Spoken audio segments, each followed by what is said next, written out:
Hey guys, welcome to the my mini blog.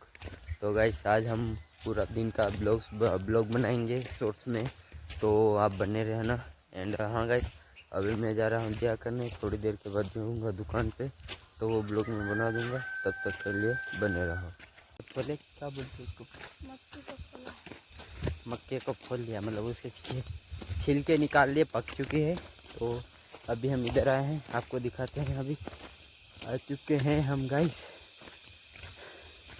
ये रही भाई, ये रही मक्का, ये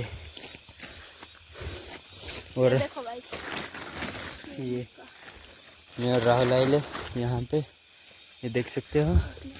और अभी हम इधर पानी लेने जा रहे हैं। दिन की शुरुआत हो गई थी पहले, एंड अभी होती है एंड।